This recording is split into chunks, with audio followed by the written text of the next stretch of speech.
My brother grabbed my arm as I reached for the doorknob. His face was pale, and his voice came out as a whisper. "Don't step inside that room." I looked at him, confused, but he wouldn't say more. Just that one line, over and over again. I waited until everyone was asleep. Then I took the key, unlocked the door, and stepped inside. I took 3 steps and stopped. There was something strange about the floor. A small patch felt hollow under my feet. I bent down, moved one loose board, and what I found made my hands shake. Something was buried there. Something no one ever told me about. And when I asked questions, my whole family turned on me. When my grandmother died, I didn't cry at her funeral. Not because I didn't love her, but because I was numb. She was the only person in the family who ever made me feel like I truly belonged. So when the lawyer handed me a sealed envelope with her handwriting on it, I held it in my lap for a long time before opening it. Inside was a small brass key and a short note in her familiar cursive. "Some things buried should not stay that way." That's how I ended up standing in the upstairs hallway of the old Wren family house. I hadn't been there in years. The house still smelled like it did when I was a kid. Wood polish, old paper, and a faint scent of lilacs from the garden. But something about it felt colder now, like it had secrets hidden in the walls. My parents and relatives were already inside when I arrived that afternoon. My mom gave me a quick hug. My dad just nodded. My brother Gavin looked tired, like he hadn't slept well. Aunt Vivian was sitting stiffly on the living room couch, flipping through old photo albums like she couldn't be bothered to notice me. Everyone was here to settle the will. No one expected Grandma to leave anything personal. But I had something they didn't. A key and a reason to find out what it opened. When I asked my dad if there was any room in the house that was always locked, he froze. Just for a second. Then he said, "Probably one of the attic closets. Nothing important up there." But I remembered that wasn't true. When I was 9, I had wandered upstairs looking for my cat. I tried to open the room at the end of the hall and found it locked. I asked about it later, and my grandmother had looked at me with such sadness. "That room stays closed," she had said. "There's no need to go in there." Now I had the key and the note. Something told me this was what she wanted me to see. That evening, I pulled Gavin aside. We sat on the back porch, watching the light fade from the sky. "Do you remember that locked room upstairs?" I asked. He nodded slowly. "Yeah, what about it?" "I think Grandma wanted me to open it," I said. "She left me a key." He turned to me sharply. "Don't," he said, "just don't go in there. It's better that way." "Why?" I asked. "What's in there?" "I don't know," he said too quickly. "Just leave it alone, Elise, please." His voice was shaking. That's when I knew. He remembered more than he wanted to admit, and he was afraid of whatever was behind that door. Later that night, I sat on my bed, the key warm in my palm. My heart was racing. Part of me wanted to listen to Gavin, but another part, a louder part, said, I had to know. Whatever had been locked away for so long, whatever my family refused to talk about, I needed to face it. The next morning, I couldn't stop thinking about the key or the locked room. Even as I ate breakfast with my family at the long wooden table, every bite felt heavy. My mother asked if I was sleeping okay, and I nodded, but my mind was racing. Gavin wouldn't even look at me. He kept his head down, stirring his coffee without drinking it. Aunt Vivian made a comment about family stirring up dust, and my father added, "Some rooms are better left shut." Neither of them said my name, but I knew they were talking about me. After breakfast, I quietly slipped away and went to the upstairs hallway. The house was old, and the floors creaked under my feet, but I moved slowly, hoping no one would hear. I stood in front of the blue door. The paint was chipped around the edges, and the brass knob was cool to the touch. I didn't unlock it, not yet. I just stood there listening, as if the room itself might whisper something. I pressed my ear to the wood, and for a moment, I thought I heard something. A faint humming, maybe. Or maybe it was just the wind pushing through the thin window glass. Either way, it made the hairs on my arms stand up. Later that day, I searched through old boxes in the attic.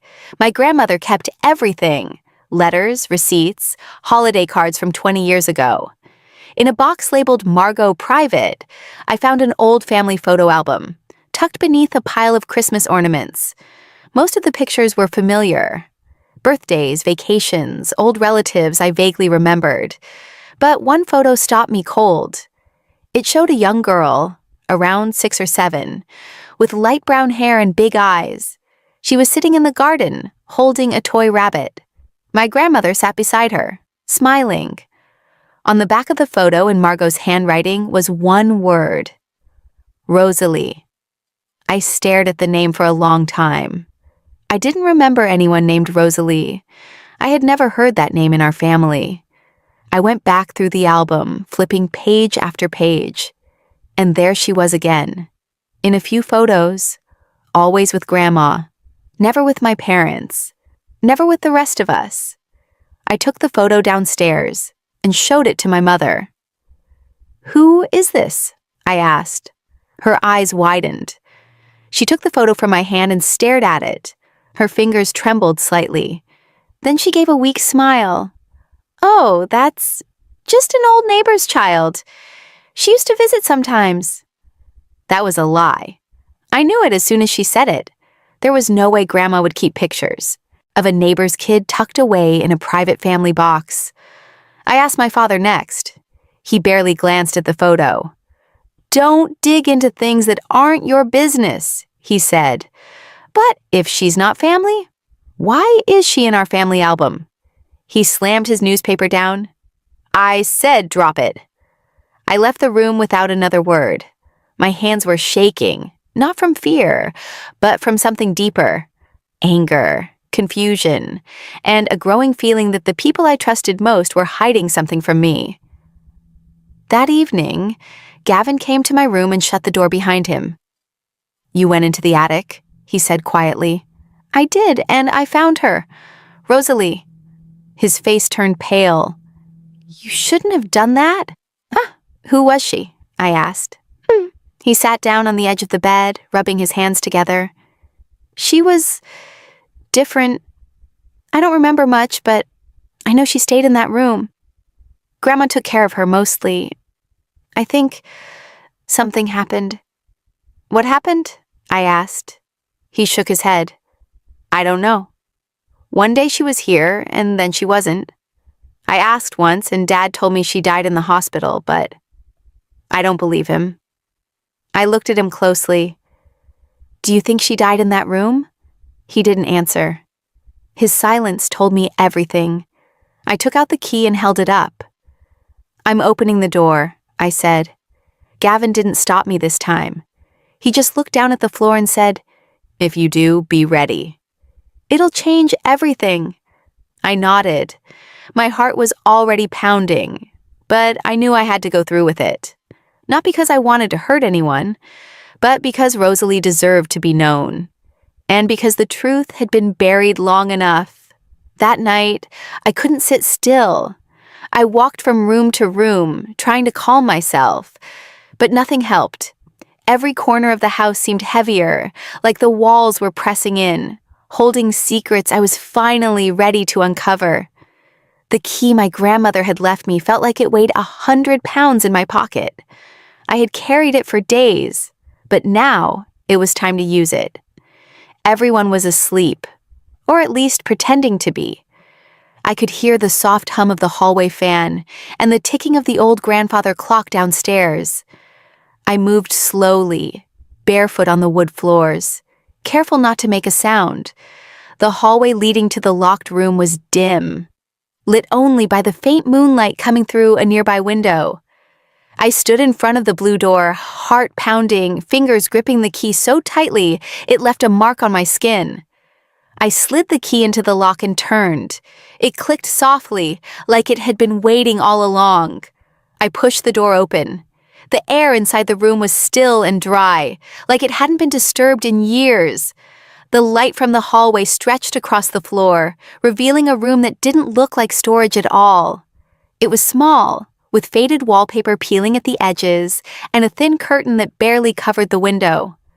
There was a narrow bed, a child's bookshelf with a few scattered picture books, and an old rocking chair in the corner. A dusty teddy bear sat on the floor, slumped against the wall. Everything was quiet, but there was something wrong with the room. It didn't just look old, it looked untouched, like someone had left in a hurry and never returned. I stepped inside. One step, then another. On the third step, I felt something strange under my foot. The wood beneath me didn't creak like the rest of the floor. It gave slightly, just enough to tell me it was hollow underneath. I knelt down and ran my fingers across the floorboards. One of them was slightly loose, the edges uneven. I pulled at it, gently at first, then with more force. The board came up with a soft crack. Beneath it was a small space filled with layers of fabric. Old sheets or blankets, yellowed with time.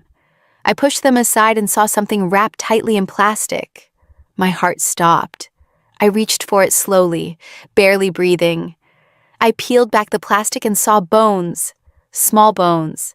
I sat back quickly, my hands shaking. It was real. It wasn't a dream or a memory twisted by grief. Someone had been buried here, in this room, under the floor. A child. I stared at the bundle in front of me, unable to move.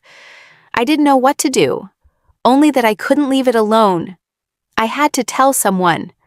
I had to make it known. Then I heard a noise behind me. I turned and saw Gavin in the doorway. His face was pale. He looked from me to the open floor, and his eyes filled with something close to panic. "You found it," he said quietly. I nodded. "It's her, isn't it? Rosalie?" He didn't speak for a long time. Finally, he said, "I don't know. I think so. I hoped I was wrong." I stood up, still shaking. Why would they do this? Why would no one ever say anything? "I think Grandma tried to protect her," he said, "but something went wrong. I don't think she died in a hospital like Dad said. I think it happened here, and they just covered it up." I looked at him. "You knew something. Why didn't you tell me sooner?" "I was scared," he admitted. "But you were right. She didn't deserve to be forgotten." I took out my phone and snapped a picture of what I had found. It felt wrong to take a photo, but worse to leave it hidden again. "We have to report this," I said. Gavin didn't argue. We stood together in the doorway of the room, neither of us saying a word. The truth had been hidden under our feet for years, and now that it was exposed, there was no going back. This wasn't just about Rosalie anymore. It was about the silence that had shaped our entire family, and we were finally ready to break it. The house didn't stay quiet for long. Within minutes, I heard movement downstairs, fast footsteps, a door slamming, voices rising. Someone must have heard us. Gavin and I were still standing in the hallway outside the blue room when our father's voice echoed up the stairs. "What's going on?" He sounded angry, sharper than usual. I didn't move. Gavin looked at me and whispered, "You don't have to talk." "I'll handle it." But I shook my head. I was done being silent. Our father appeared at the top of the staircase a moment later, followed closely by my mother and Aunt Vivian. They were all wearing their tired faces, the ones they always wore when pretending everything was normal. But the moment he saw the open door, my father's expression changed. "What did you do?" he asked, staring at the floorboard I had pried open. His eyes narrowed. He stepped into the room, looked down at the hollow spot, and then turned to me. "Who gave you the right to dig through things that don't belong to you?" "She does," Gavin said, stepping forward. "She had the key. Grandma left it for her." My father turned to him slowly. "And you just let her go in?" "She had to," Gavin said. "We both did. No, I said firmly. I had to. And I found her. I found Rosalie. A silence followed, thick and painful. My mother covered her mouth with her hand. Aunt Vivian looked down at the floor. My father's face hardened. "You have no idea what you've done," he said. "You've opened something that was meant to stay closed." "Why?" I asked. "Why would you hide the death of a child? Why would you bury her here?" "She was sick," my mother said suddenly. Her voice trembled. "She wasn't...